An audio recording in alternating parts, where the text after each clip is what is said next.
guys.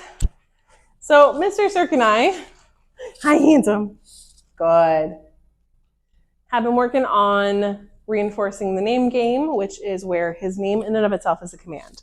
And the idea is that wherever he's zooming around doing his things, so right now he's exploring a bed cot with some toys. Cirque! He sits in front of me, I'm gonna give him some of the kibble, and then he gets to go explore. Now the reason why I like to teach this in a calm environment and then kind of going back into group environment is when he,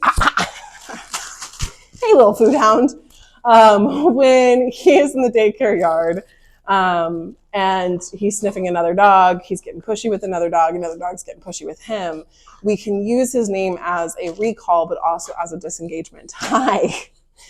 He definitely loves his food. But that way we can help him kind of self-regulate, especially if there's something that's a little startling or a little uncomfortable for him. We can reinforce, hey, I need you to focus. Hi, handsome. When we have those higher level distractions. I think honestly, or I know honestly, his issues within the yard is because he's a little older, he's a little bit more stubborn, and when you need to get his attention, Cirque, can you sit? He's like, I'm gonna do something else instead. Cirque. Cirque. Yes. So it's kind of reminding him, hey, the expectation when I hear my name is I come to the human and I get to sit, because there's a reward after that. Doing this before you go through doorways, doing this when he's asking for attention. The idea behind this, again, is to say, Cirque, good boy. Think before we act. Hey, check in with me. Yes. Good boy. That's good boy. Yeah, that's good boy. Come on, sit. Yes. Good boy.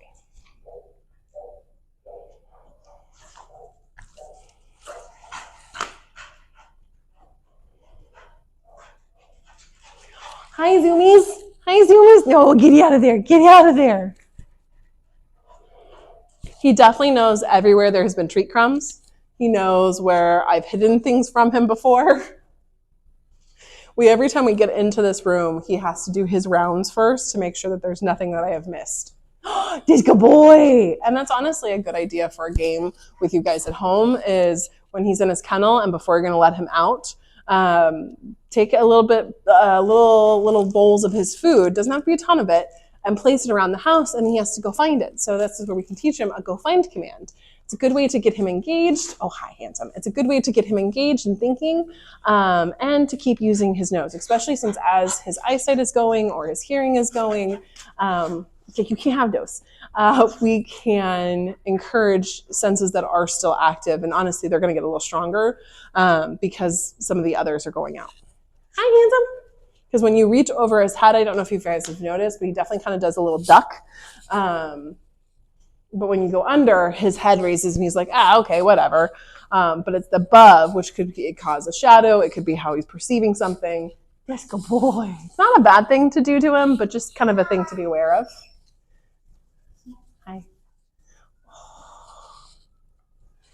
We have been doing some puppy massages too. So after he's been active and working, we've been working on loosening up some of this tightness in his lower back.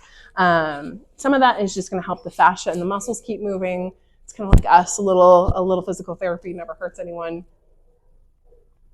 But for the most part, it's just really about how to make him think and how to find rewards for him that aren't always food, but they can be praise, it can be snuggles, things along those lines. So one of the things that he absolutely freaking loves is his puzzle feeder. So I put a handful of his kibble in the holes. There's 2 of them right here. Cirque.